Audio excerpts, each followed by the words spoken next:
So I was actually talking to my Wealth Journey Collective group about this the other day, and I just wanted to share part of the hour-long call that I had with them, part of the message that I had at least, because the thing is, I really don't want y'all to get left behind. So we're talking today about feeling like you're stuck financially, and specifically financially in survival mode. And we're going to talk about a few things. We're going to start off with some signs that you're in financial survival mode, and you may or may not realize that not every single person knows they're in survival mode, and that's part of the big problem.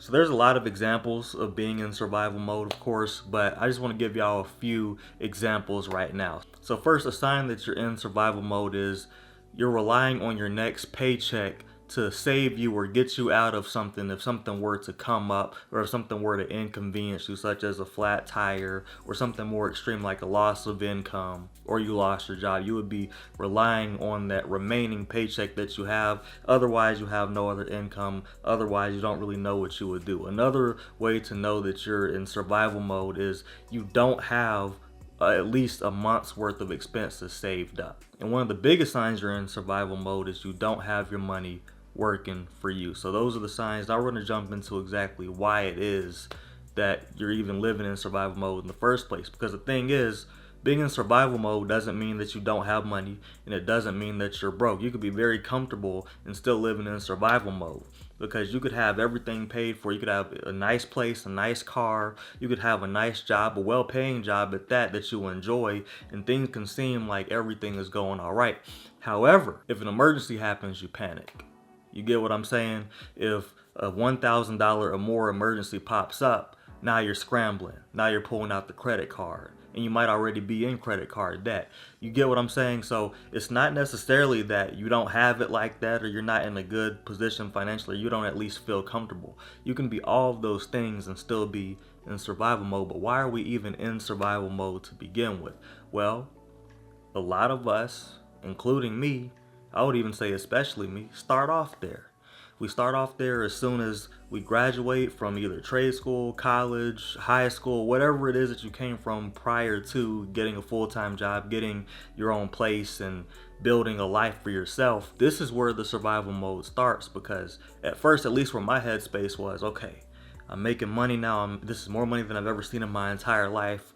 I'm doing good. I have to keep this at all costs. So at first I'm in the scarcity mindset of, oh my gosh, I can't ruin this opportunity. This is the only one opportunity I'm ever going to get, so I have to keep this. And then, okay, bills are popping up. Well, cool. I've been somewhat responsible, so I have money for my bills. Cool. Then the dark thoughts start running through my head. Okay, well, what if I lose my job? What am I going to do then? I got to think of something. You know what I'm saying? That is survival mode. And I do believe to some degree we all kind of start there, and you might have a similar story where you started there. You might have grown up seeing these things, and that kind of brings me over into my next point, which is one of the stronger points of this video that I really want y'all to pay very close attention to. Because another reason that you're in survival mode is you listened to the conventional wisdom that you grew up on, and you continue to listen to said conventional wisdom. And what is conventional wisdom? That is, go to school, get good grades, graduate, go to college, get a good job. And when it's time to go to college, it's do it at any cost. If you can't get financial aid, if you can't get grants, if you can't get scholarships, pull out a student loan. And that's the start of the survival mode, because you're already too young to even really understand what you're doing as far as the debt goes. Like, you hear, yeah, you're gonna have to pay this back later. As a young person, you're like, yeah, whatever, that's not a big deal. I have all my life ahead of me. I'm only 17, 18 years old. Like, you're really not thinking about the consequences. You really don't know what interest rates are, how they work. And that's another thing. If we were taught about these things at a younger age, perhaps we would have more of a head start in life. And this is why it's important to pass down knowledge from generation to generation, not just generational wealth in money form or in the form of assets, but also in form of knowledge. But when you're doing that, you've seen your parents growing up, and you've probably seen the same things I've seen, where if you can't afford something, okay, well, I'll put it on the credit card. You get what I'm saying? Oh, I can't do that till I get paid next week, because all my paychecks have been exhausted on bills. And the thing is, we create our own financial situation for ourselves. We create our our own inflation by adding certain bills that we don't need. So instead of riding in a relatively nice used car that you paid cash for, you might be paying a car payment on a really nice decked out car, but it's costing you $5, $6, $7, $800 a month. And that is also going towards the interest rate on the car itself, which depreciates in value. And we're not following certain basic financial rules when it comes to things like rent or mortgage, where you should be paying anywhere between 25 to 30% of your take home, which means after taxes income. So to put that in perspective, if we were to honor that rule of keeping our housing, we'll say, so that's rent or your mortgage, in between 25 to 30% of your income. And if you can go lower, definitely go lower. But if you're taking home $65,000 per year, the max that your rent or mortgage should be per month is $1,625. But how many people do you know are paying well above that? And I get, like, sometimes your state might not really have anything that's in a safe neighborhood or that's like a nice place for that price, but that's where you start to do things and think a little bit outside of the box and get something like a roommate, or have a sibling move in with you, someone you trust, something like that. But there's ways around these things. I'm not saying it's ideal and I'm not saying it's easy, but it is simple. It's honestly very simple math. And once you wake up to the fact that you're actually in survival mode, you won't let anything, not even boredom, not even inconveniences, come between you and your future. Because the thing is, we've been told and taught to pretty much do what everybody else is doing. Okay, I'm going to get me a nice car since I'm getting all this money. I'm going to show everybody how successful I am. Boom. But now I'm stuck with the $800, $900 car payment. Ooh, now I'm a little stuck. So now if a $900 emergency pops up, I'm screwed. You know what I'm saying? Whereas if I had a car that was paid for up front, guess who's going to have $900 at their disposal every month that I wouldn't have had if I went and got a car payment? And I'm not demonizing car payments, but I am telling you it is one of the biggest wealth killers ever, because it's really hard to get ahead when it comes to that. You wouldn't have half the problems you have if you didn't have several hundreds of dollars that you had to pay every single month on that. It's good to have the freedom to say, I can put this $900 towards savings, towards investments, towards my dreams, towards my goals. I mean, who wouldn't want that? So we have to give up the temporary and look at the future. And look at the future for not just yourself, but your family, your children, if you have children, your nephews, your nieces, if you don't have children, or if you have all of them, if you just have a big family, like, you want to have things for them. And the problem is, we're listening to people who, I'm not being rude when I say this, but didn't know these things. They didn't necessarily know about what I'm about to talk about in this video. All they knew was how to survive and how to be comfortable. In 2025, we're going beyond that. And where this world is going, and this is why I told you in the beginning of the video, I don't want you to get left behind. Where this world is going is a place that a lot of people won't be able to go if they continue living in survival mode. Which leads me to my next point.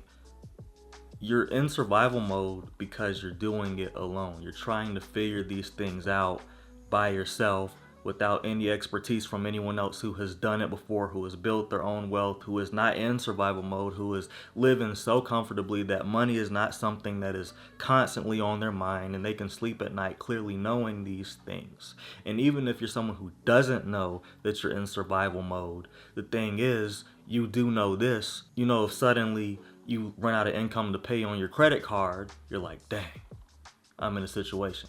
You know that if you get into a bad car accident, your car is totaled, car insurance might cover some of it, but you're going to need to come up with something to get you something new. If you got a crazy expensive hospital bill, like if something pops up that inconveniences you, whether slightly or whether immensely, you're going to be in a situation where you have not that many options, especially if you haven't been building up investments and making your money work for you. And this is why I set out to create this channel and educate people on building wealth and making money and saving money and all this lovely things when it comes to personal finances. The main message to this channel and to this video is you have to be different and do different things. You can't do it like he did or like your neighbor did or like, you know what I'm saying, your peers are doing at work. You have to do things differently if you want different results. If you keep doing what everybody else is doing, you, my friend, are going to get what everybody else is getting. And so when it comes back to doing things alone, you don't have to do things alone. That's why I created my group called Wealth Journey Collective, where I have live calls every week. And that's why I have such in-depth, deep conversations. It's not just about, saving and getting your money together. It's deeper than that. But it starts with that. And if you're in survival mode, that's a place that you can't afford to stay in if you knew it was coming up. But that actually provides me with a nice segue into how to fix it. And here's how you fix it. You fix it by educating yourself on personal finances. You fix it by doing what you already know you need to do. Because you already say, oh, I don't even want to look at my bank account, or oh, I can't, pay for this until next Friday when I get my paycheck. So you already know what you need to do. You need to put away some money. And you can put away money in a few different ways. You can put away money in your checking account as a buffer when you know your money's going to be low. And that's actually a lesson I learned last year for myself. You put money in your savings to, of course, save for things that in case something pops up. And then you save for your emergency, so your emergency fund. And that's something that you really don't want to touch. You want to go into everything else, you're checking, you're saving, everything before you even touch your emergency fund, because that's if absolutely a big emergency happens. And the way that we stay responsible with this is not by putting ourselves in positions where we're like, man, I'm out $600-700 because I bought something that was technically just a luxury that I didn't even need, and I could have gotten a much cheaper version of this, whether it's a car, whether it's an apartment, whether it's even a house. These are things that you need on the surface, but when you really look at it, do you need something that's crazy expensive? Do you need a $2,500 mortgage a month? Do you need a $2,500 rent per month? Do you need a car that costs you $800 a month? No, you don't. You need a car. I'm not saying ride in no busted down piece of junk. I ain't saying to live in no mess and sleep with roaches and things like that. Having rats crawling around, people, neighbors acting up in a high crime rate area, that ain't what I'm saying. I'm not saying that's what you have to do. I'm saying you have to prioritize what you're doing. So that's the first step. The second step is get around a community of people who are like-minded, such as you. And if you can't do that right now, read a book about personal finances and continue to engrave that in your head. Even if every day you have to listen to an audio book on Audible or something about personal finances that's teaching you literally the same lessons that you hear me saying and that you probably heard a lot of other people say. Sometimes you have to hear things and certain concepts a certain amount of time before it actually is embedded in your head and you're like, okay, I gotta take this action now. And that's the most important part. Once you learn the things, you take action. And I do have a bunch of openings on my Wealth Journey Collective group, and I would like for you to be part of it. I'd like to take you under my wing and help you not be in survival mode and get you around some like-minded people. So I have a wide variety of people in the group so far, from entrepreneurs, engineers, you know what I'm saying, and people who have jobs just like you or me, 911 dispatcher. Me, myself, I have an engineering degree. I have a managerial background in addition to entrepreneurship. Like, we all have different backgrounds and different types of expertise. But, the things where I talk about having your money work for you, you gotta do things. Also, this is just another tip. You gotta also make sure you do things in which you're making sure your money's working for you. And you might listen to that and be like, I don't know how to do that. Look, we are so capable of doing a lot of things. You were so capable of doing a lot of things. You learned how to play sports. You learned how to play certain games. You learned how to speak probably a different language. And if not, you at least learned how to speak your language. You get what I'm saying? Like, you learn a lot of things. The human mind has a lot of capacity to learn. Investing is among some of the most simple things you can learn. The only thing you have to learn to control is your emotions. So what I'm saying is, even if you don't know how to invest, you probably invested in your 401k. That's a start. But that's not enough. You need a Roth IRA. You need an individual brokerage account where you can invest in individual stocks. It might even be a wise idea to look into crypto. I'm not telling you what to do with your money. I'm just telling you what I'm doing. And in the Wealth Journey Collective, I walk you through exactly what I'm investing in and why. And I'm showing you the results. I'm showing you the receipts. I'm showing you the screenshots. I'm showing you everything you need to see. Not only that, I have a course within the Wealth Journey Collective in which you will learn exactly how to invest in stocks. You'll learn about every question that you have right now about how to invest, how to secure your money, how to secure your future, how to grow your money, How do you know when to invest in what stock and what company and why and when and where and blah, blah, blah. You're going to learn all of that stuff.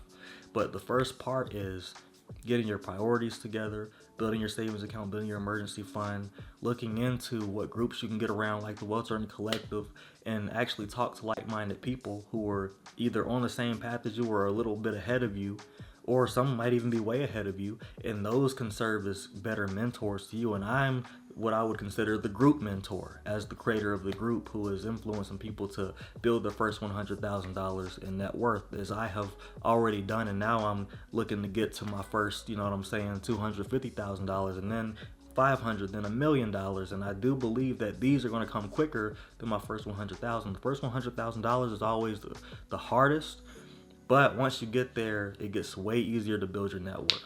To put it in perspective, I started last year with like a $95,000 net worth, end of the year with a $158,000 net worth, and I didn't even invest that much. I just made such wise investments years prior that they started to accumulate and grow to a point where I didn't have to worry too much or touch anything. And that's what I want you to do. I want you to make money in your sleep. I want you to have your money in order. I want you to not worry or rely on one stream of income, or to rely on even like your job. Like, your job's going to be important and a very big factor in you being financially stable and financially comfortable and independent. But once you get to a point where you're no longer reliant on those things, you feel so much happier, so much more free. You have so much less stress in your life. And that's a beautiful feeling. And now you can focus on building your family and building generational wealth, and figuring out what knowledge it is that you need to absolutely pass down from generation to generation, so that we're not starting from zero and not starting from survival mode. So that's the message that I have for you today. I hope you enjoyed it. And if you like this video, you're going to love this video. Check it out right here.